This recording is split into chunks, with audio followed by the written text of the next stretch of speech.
వచ్చిన నేతాజీ నగర్ స్త్రీల సమాజం వారికి నా హృదయపూర్వక వందనాలు తెలియజేస్తున్నాను. అలాగే సంఘ పెద్దలకి, డెలిగేట్స్కి, మిగతా సంఘస్థులందరికీ కూడా నా యొక్క వందనాలు తెలియజేస్తున్నాను. నేను మీ అందరికీ తెలిసే ఉంటాను. అందరూ బాగున్నారండి. ఈ దినముకి ఏర్పాటు చేయబడిన వాక్య భాగము సామెతలు 16వ అధ్యాయము.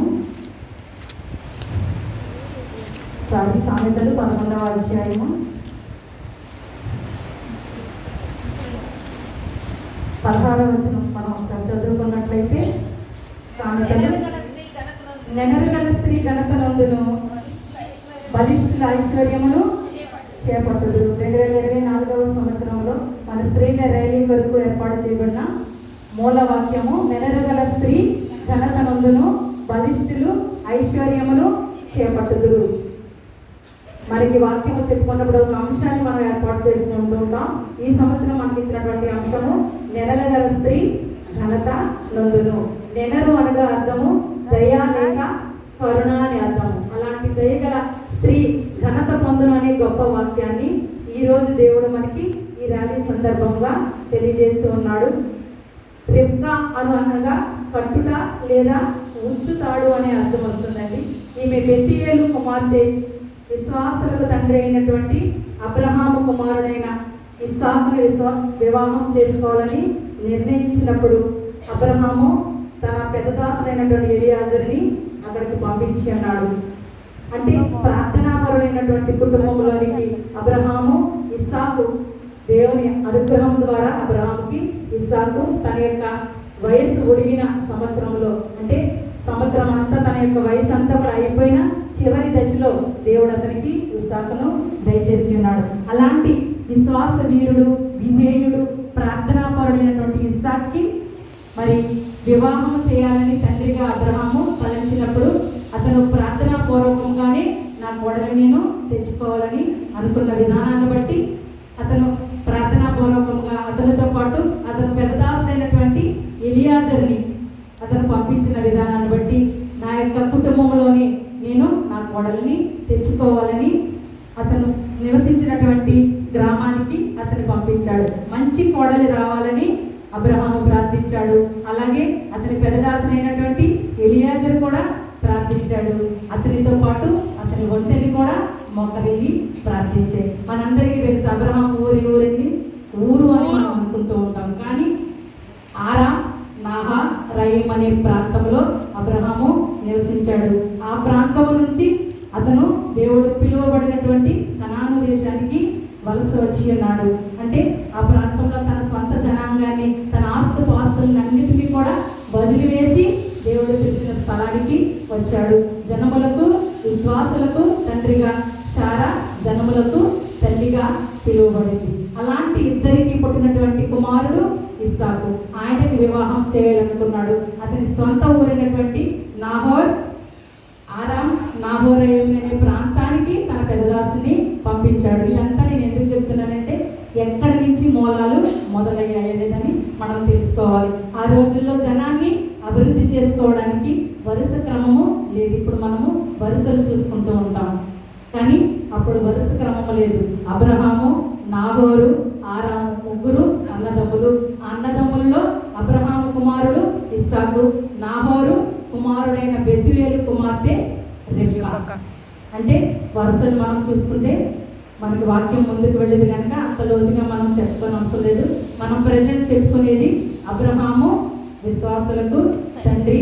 అతనికి పుట్టినటువంటి ఇస్సాకుని వివాహం చేయాలనుకుని అతను ఎవరి దగ్గరికి పంపించాడు? తన పెద్దరాజుని, తన సొంత జనాంగమైనటువంటి ఆరాం నాహోరేయుకి పంపించాడు. అంటే తన కుటుంబంలో ఉన్నటువంటి స్త్రీని తీసుకుని రావాలి. నా కుటుంబము ప్రార్థనా కుటుంబం కనుక ప్రార్థనాపరుడైనటువంటి స్త్రీని నా కుమారునికి వివాహం చేయాలని ఆలోచన చేశాడు. కాబట్టి మనం ఏం చేస్తున్నామంటే ఈరోజు స్త్రీల ర్యాలీలో మనం ఎందుకు జరుపుకుంటున్నాం?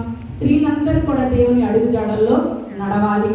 స్త్రీ ఇచ్చినటువంటి గొప్ప స్థితి ఏంటంటే దేవుడు సృష్టిని ఆదాముతో సృష్టించాడు. అంటే దేవుడు సృష్టించాడు మానవుని, కానీ దేవుని తర్వాత ఆ సృష్టి క్రమాన్ని ఎవరు ముందుకు తీసుకెళ్తున్నారండి? స్త్రీగా మనమే ఆ సృష్టి క్రమాన్ని ముందుకు తీసుకువెళ్తున్నాం. అంటే ఎవరికి ఇవ్వలేనటువంటి గొప్ప ధన్యకరమైనటువంటి జీవితాన్ని దేవుడు మనకు అనుగ్రహించి ఉన్నాడు. బైబిల్ గ్రంథంలో మనం చూసినట్లయితే అనేక మంది స్త్రీల గురించి రాసింది. సుగుణాలు కలిగిన స్త్రీలు ఉన్నారు, దుర్గుణాలు కలిగినటువంటి స్త్రీలు ఉన్నారు. కానీ మనకి ఇవ్వబడినటువంటి స్త్రీ రెబ్కా గురించి మనకి వాక్య భాగం ఇవ్వబడింది. ఆ రెబ్కాలో ఉన్నటువంటి సుగుణాలను మనం ఈ దినాన 5 మాటలుగా క్లుప్తంగా ధ్యానం చేసుకుందాం అండి. 5 మాటలుగా ధ్యానం చేసుకుందాం. అవి ఏమిటంటే, మొట్టమొదటిగా దేవుని నడిపింపగలిగినటువంటి స్త్రీ. మొదటిది ఏంటండి? చివరిలో నాకు 5 కూడా చెప్పాలి. మొట్టమొదటిది దేవుడు నడిపింపగలిగినటువంటి స్త్రీ. రెండవది సహాయపడే గుణము కలిగినటువంటి స్త్రీ. మూడవది దేవుని చిత్తానికి విధేయురాలైనటువంటి స్త్రీ. నాలుగవది భర్తకు లోబడినటువంటి స్త్రీ. ఐదవది ప్రార్థనా శక్తిని ఎరిగినటువంటి స్త్రీ. మొట్టమొదటిగా మనం చూసినట్లయితే దేవుని నడిపింపగలిగినటువంటి స్త్రీ. మనందరికీ తెలిసి ఇప్పుడు నేను చెప్పాను. ఆదికాండము 24వ అధ్యాయము 26, 27 వచనాలు మనం ఒకసారి చూసినట్లయితే, ఆ మనుష్యుడు తన తల వంచి యెహోవాకు మొక్కి అబ్రహామును నా యజమాని దేవుడైన యెహోవా స్తుతింపబడును గాక, ఆయన నా యజమానికి తన కృపను తన సత్యమును చూపుట మానలేదు. నేను త్రోవలో ఉండగానే యెహోవా నా యజమాని బంధువుల ఇంటికి నన్ను నడిపించనని నేను. అబ్రహాము తన వృద్ధాప్యంలో సారా ఎందుకనైనా వాగ్దాన పుత్రుడైన ఇస్సాకు భార్యని వెతికే పనిలో ఈ వాక్య భాగం మనకి రాసి ఉన్నారు. అతని పెద్ద దాసుడైనటువంటి ఎలియాజరును దేవుని యందు నమ్మకం ఉంచి అన్నాడు. అతను కూడా దేవుని నడిపింపు చేత తనను తాను అప్పగించుకొని తనతో పాటు 10 ఒంటెలతో అతను ఆ ప్రాంతానికి బయలుదేరి వెళ్ళాడు. అక్కడ చెప్పినటువంటి వాక్య భాగము ఆదికాండం 24వ అధ్యాయం 11వ వచనం మనం చూసినట్లయితే, ఆయన సాయంకాలం మందు స్త్రీలు నీళ్లు చేదుకొని వచ్చు వేళకు ఆ ఊరి బయటనున్న నీళ్ల బావి యొద్ద తన ఒంటెలను మోకరింపజేసి ఇట్లా నేను నా యజమాని అబ్రహాము దేవుడైన యెహోవా నేను వచ్చిన కార్యమును త్వరలో సఫలము చేసి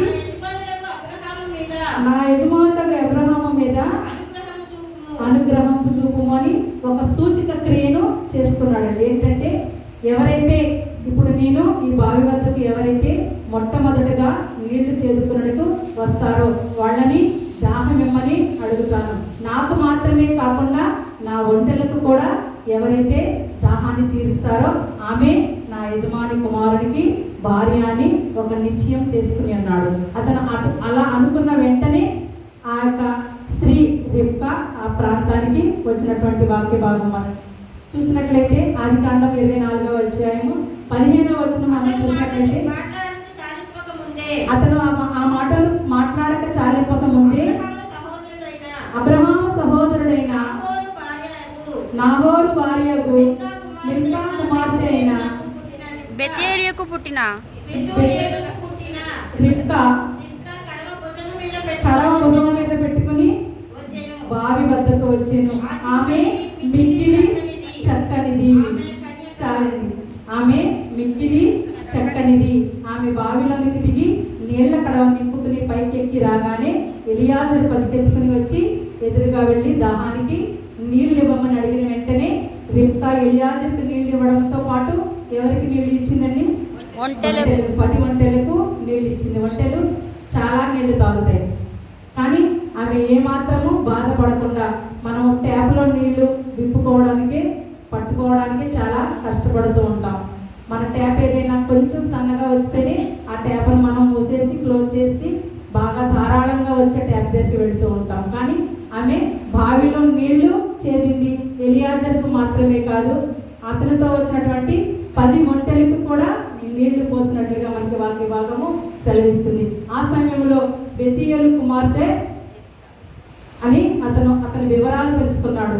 నీవు ఎవరు కుమార్తె అని అడిగినప్పుడు నేను బెతూయేలు కుమార్తెనని ఆమె సెలవిచ్చిన వాక్య భాగం మనం చూసినట్లయితే ఆదికాండము 24వ అధ్యాయము 27వ వచనం మనం చూసినట్లయితే, అబ్రహామును నా యజమానుని దేవుడైన యెహోవా స్తుతింపబడును గాక.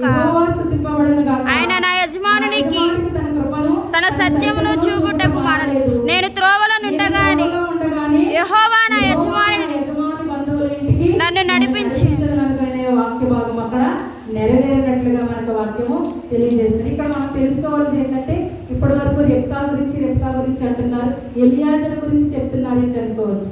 ఇక్కడ మనం ఫస్ట్ అంశం ఏం చెప్పుకున్నామండి, దేవుని నడిపింపు కలిగినటువంటి స్త్రీ. ఇక్కడ ఎలియాజరు దేవుని నడిపింపు ఉంది అనుకుంటున్నాం, కానీ మనం చూసినట్లయితే రెప్కా జీవితంలో దేవుని నడిపింపు ఉంది కాబట్టే రిబ్కాను కోడలుగా అబ్రహాము చేసుకోవాలనుకున్నాడు. దేవుడు అబ్రహాముకి ఏర్పాటు చేయాలనుకున్నాడు కనుక ఎలియాజరుని ఎక్కడికి పంపించాడు. ఆ సమయంలో ఎవరైతే కడవనెత్తుకుని వచ్చి నాతో పాటు నా ఒంటెలకి దాహాన్ని తీరుస్తారు, ఆమె నా యజమానికి కోడలని అనుకున్నాడు. ఆ యొక్క సమయంలో ఎవరిని పంపించారంటే దేవుడు నడిపింపు ఎవరి ద్వారా జరిగింది? రిబ్కా ద్వారా జరిగింది. కాబట్టి ఇక్కడ ఎలియాజరుకి ఉంది అనుకుంటున్నాం, కానీ ఇక్కడ ఉన్నది రిబ్కాకి నడిపింపు ఉన్నది. మరి మన జీవితాలలో దేవుని ప్రణాళిక ఏమై ఉన్నది? ఈ యొక్క మధ్యాహ్న సమయంలో మనము పరిశీలన చేస్తున్న రిబ్కా గురించి, ఎలియాజరు గురించి, అబ్రహాం గురించి మనందరికీ తెలుసు.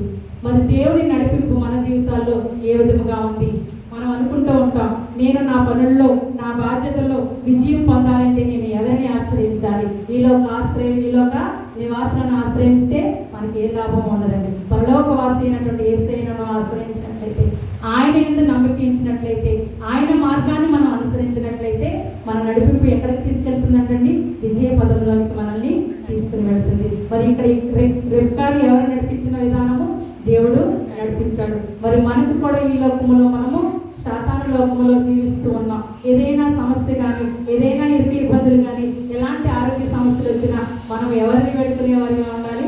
దేవుణ్ణి వేడుకునేవారిగా ఉండాలి. మన జీవితంలో దేవుడు నడిపింపు కావాలని కోరుకునేవారిగా ఉండాలి. దేవుడైతే అంటున్నాడంటండి, ఆయన కుమార్తెగా ఉండాలని ఆయన యొక్క వాంఛ, ఆయన యొక్క కోరిక. మనం అందరం కూడా ఆయన కుమార్తెలుగా, కుమారులుగా ఉండాలని ఆయన యొక్క కోరిక, ఆయన యొక్క బలమైన వాంఛ. మరి మనం ఆయన కుమార్తెలుగా ఉండడానికి ఈ లోకంలో ఉండగానే సిద్ధపడుతున్నామా? ఇంకనూ సిద్ధపాటు లేని స్త్రీల వలె మనము జీవిస్తున్నామా? చూసినట్లయితే రోమిలికి రాసిన పత్రిక 8వ అధ్యాయము 14వ వచనం మనం చూసినట్లయితే,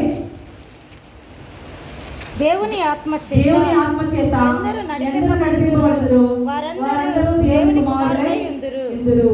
ఆయన్ని మనం ఆశ్రయిస్తే ఆయన మనకి ఏ శ్రమలు ఉండకుండా చేయడానికి సిద్ధముగా ఉన్నాడు. మరి ఆశ్రయించడానికి మనము సిద్ధముగా ఉన్నామా? లేదా ఇంకనూ సిద్ధపాటు లేని స్త్రీల వలె మనం ఈ లోకంలో జీవిస్తున్నామా? ఇంకా చూసినట్లయితే ప్రకటన గ్రంథము 7వ అధ్యాయము 17వ వచనం కూడా మనం చూసినట్లయితే, ప్రకటన గ్రంథము 7వ అధ్యాయము, ఏలియనగా సింహాసన మధ్యమందుడు గొర్రెపిల్ల వారికి కాపరి జీవ జలముల బొగ్గల యొద్దకు వారిని నడిపించును. దేవుడే వారి కనుల నుండి ప్రతి బాష్ప బిందువును తుడిచివేయును. మనల్ని ఆదరించే గొప్ప దేవుడు నిత్యము, నిరంతరము, ఎల్లప్పుడూ మన వెన్నంటే ఉన్నాడు, మనతోనే ఉన్నాడు. మరి మనము దేవుని నడిపింపు ప్రకారము జీవిస్తున్నామా? లేదా మన ఇష్టానుసారంగా జీవిస్తున్నామా? ఈ యొక్క స్త్రీల ర్యాలీలో మనము పరిశీలన చేసుకుంటాం. ప్రతి సంవత్సరము ర్యాలీలు జరుపుకుంటున్నాం. ప్రతి సంవత్సరం ఏదో ఒక స్త్రీ గురించి మనము తెలుసుకుంటున్నాం. ఆ స్త్రీలో ఉన్న సుగుణాలను తెలుసుకుంటున్నాం, దుర్గుణాలను తెలుసుకుంటున్నాం. మరి మనలో ఉన్నటువంటి సుగుణాలు ఎలా ఉన్నాయి, దుర్గుణాలు ఏ విధంగా ఉన్నాయి? ఆలోచిస్తున్నామా? తెలుసుకుంటున్నామా?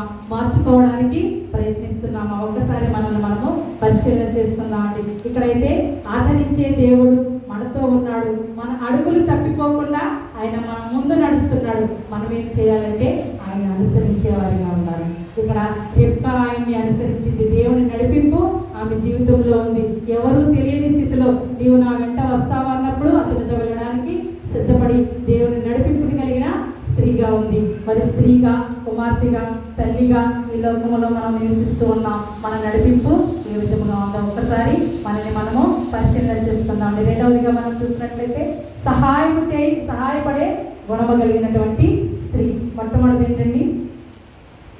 దేవుని నడిపింపు. దేవుని నడిపింపు కలిగినటువంటి స్త్రీ. రెండవది సహాయపడే స్త్రీ. గుణము కలిగినటువంటి స్త్రీ అంటే ఓర్పు, సహనం, దయ కలిగినటువంటి స్త్రీ. స్త్రీలుగా ఓర్పు కలిగి ఉన్నామా, సహనాన్ని కలిగి ఉన్నామా, దయను కలిగి ఉన్నాం. నెనరు అంటే అర్థం ఏమి చెప్పుకున్నాము మనం? దయ, కరుణ అని చెప్పుకున్నాం. ఇక్కడ ఈ రిబ్కాకి దయ కలిగినటువంటి స్వభావం ఉంది, సహనం ఉంది, ఓర్పు ఉంది. మనం చదువుకుని ఉన్నాం ఇందాక ఆదికాండం 24వ అధ్యాయము 19 నుంచి 25 వచనాల వరకు చదవద్దు.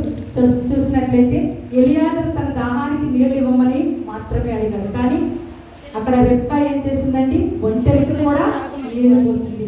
అంటే ఒక్క ఒంటె 2 ఒంటెలు కాదు, 10 ఒంటెలకు నీళ్లు పోసింది. 10 ఒంటెలకి నీళ్లు పోయాలంటే సులభమైన పని కాదు, కానీ ఆమె ఆ పనిని ఓర్పుతో, సహనముతో, దయతో, అంటే ఎంతో దూరం నుంచి ప్రయాణమై వచ్చిన మనుషునికి మాత్రమే కాదు, పశువులకు కూడా దాహం వేస్తుంది కనుక వాటిని కూడా అర్థం చేసుకున్న దయాగుణము ఆమెలో మనము కనిపిస్తుంది. మరి ఇంకా చూసినట్లయితే అది అంతేకాకుండా ఆమె ఏం చేసిందండి? మీ ఇంట బస చేయడానికి స్థలం ఉందా? 24, 23 వచ్చిన ఒకసారి. నీవెవరి కుమార్తె? దయచేసి నాతో చెప్పు. నీ తండ్రి ఇంట మేము ఈ రాత్రి బస చేయటకు స్థలం ఉన్నదా అని ఎలియాజరు అడిగినప్పుడు అందుకామె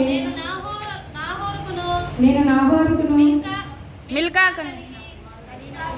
కనిన కుమారుడగు బెతీయేలు కుమార్తెనని చెప్పాను. అంతేకాకుండా నీ పశువులకును గడ్డి, మేత కూడా ఉన్నవని చెప్పినటువంటి వాక్య భాగం. అంటే అక్కడ ఆమె ఏం చూపిస్తుందండి? ఔదార్యము చూపిస్తుంది.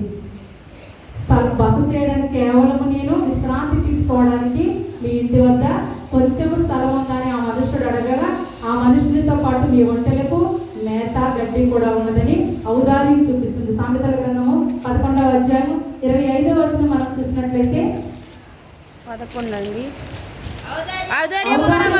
పుష్టినందురు నీళ్లు పోయేవారికి నీళ్లు పోయబడును.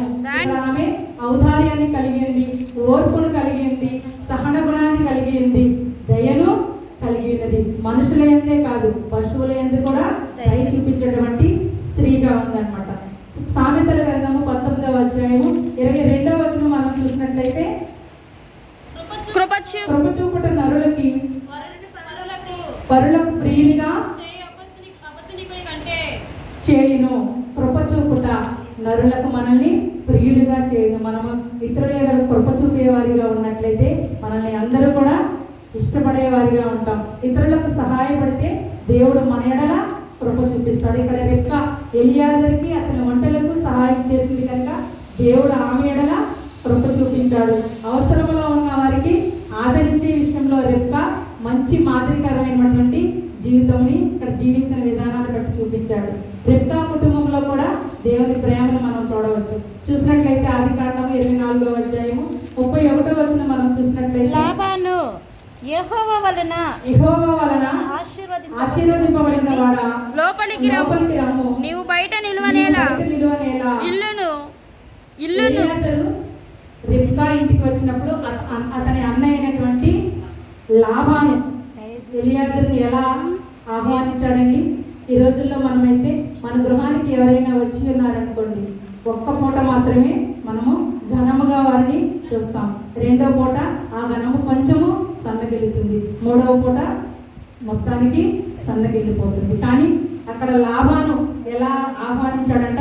యెహోవా వలన ఆశీర్వదింపబడిన వాడా లోపలికి రమ్ము, బయట నిలువనేలా. అంటే రెబ్కాతో పాటు అతని కుటుంబము కూడా దేవుని యందు భయభక్తులు కలిగినటువంటి కుటుంబంగా ఉంది. ఎలియాజరు దైవజనుడని వారు గ్రహించారు. అందుకే వారు ఆయన ఏమని పిలిచారండి? యెహోవా వలన ఆశీర్వదింపబడిన వాడా లోపలికి రమ్ము అని పిలిచారు. చూసినట్లయితే సామెతల గ్రంథము 3వ అధ్యాయం 27వ వచనం మనం చూసినట్లయితే మేలు చేయుట నీ చేతనైనప్పుడు దాన్ని పొందదగిన వారికి చేయకుండా వెనుక తీయకము. మనకి ఒకవేళ అవకాశం ఉండి ఇతరులకు సహాయం చేసే స్థితిలో మనం ఉన్నట్లయితే మనము వెనుతీయకుండా మనము కూడా ఇతరులకు సహాయం చేసే గుణాన్ని కలిగి ఉండాలి. ఇక్కడైతే రెబ్కా ఎటువంటి గుణాన్ని కలిగి ఉందండి?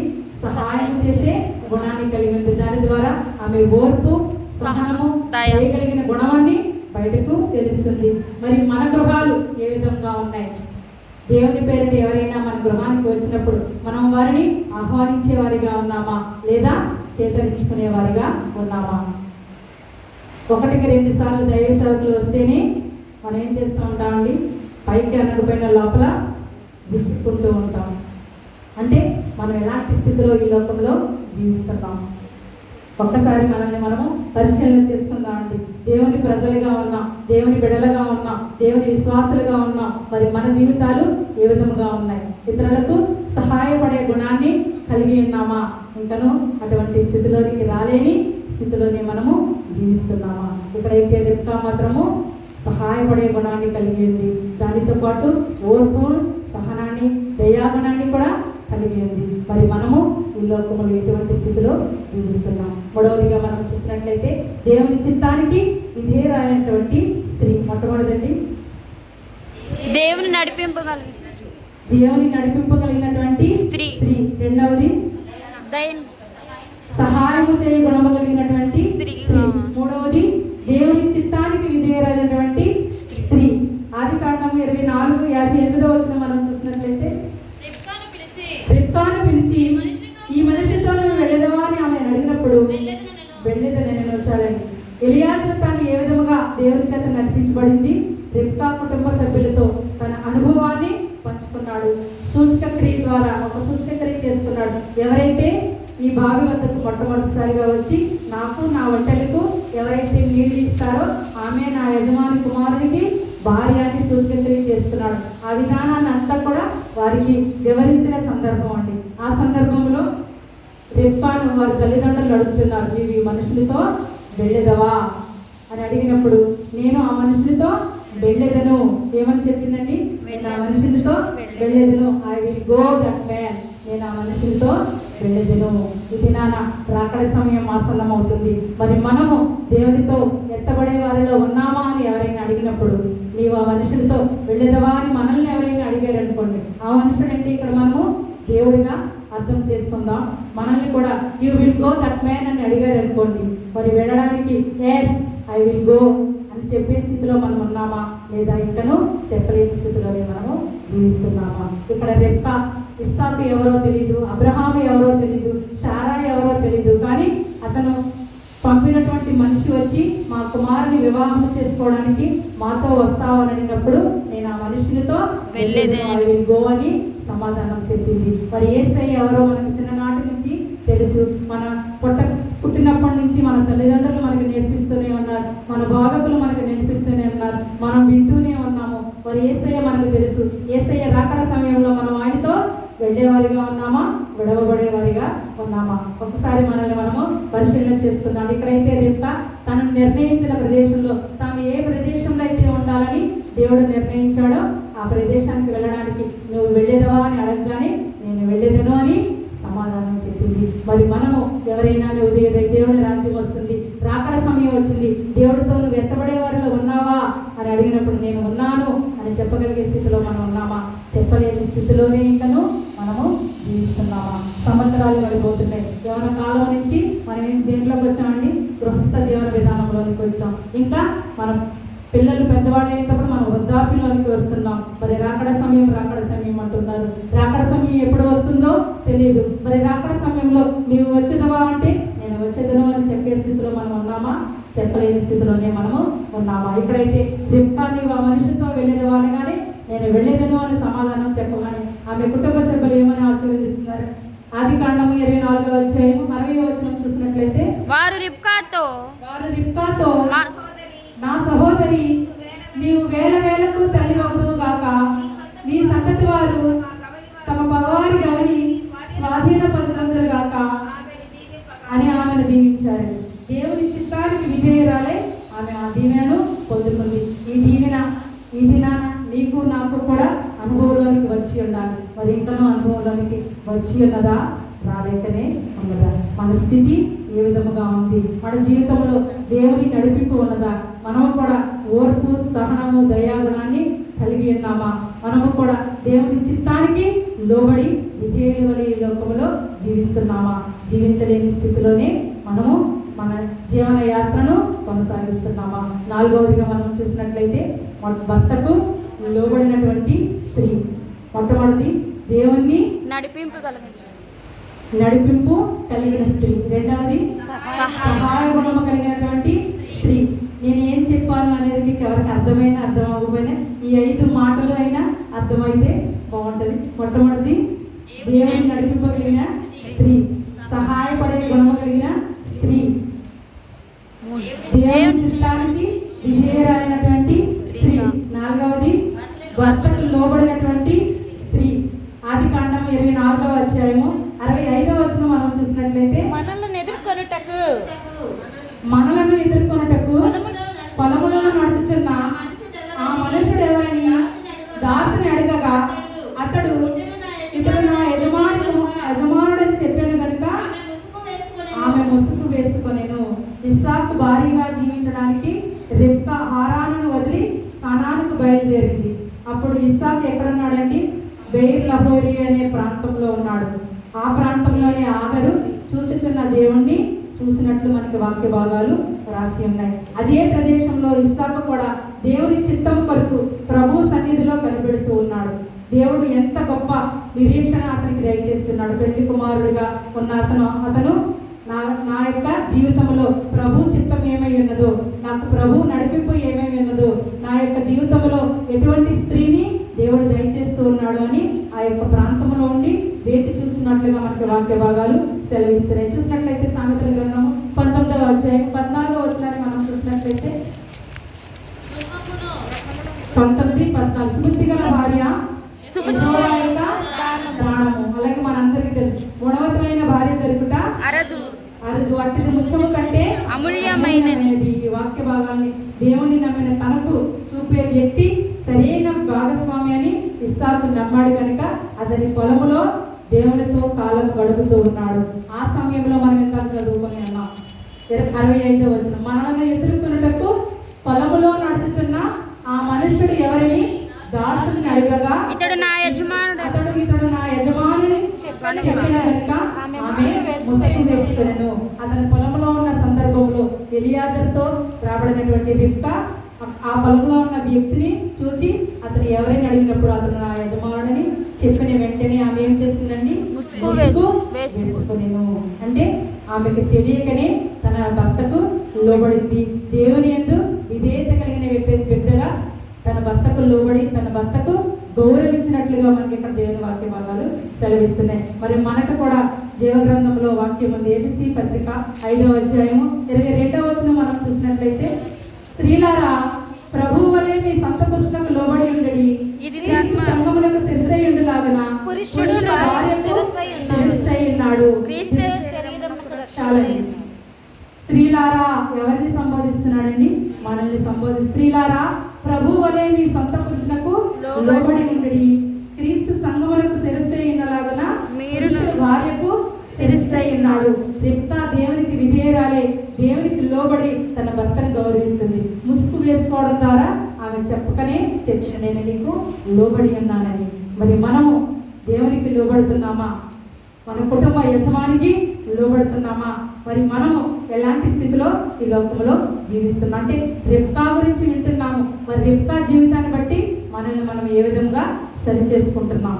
ఈ 2024వ సంవత్సరంలో మనం ఏ విధంగా జీవిస్తున్నాం? ఒకసారి మనల్ని మనము పరిశీలన చేసుకుందాం.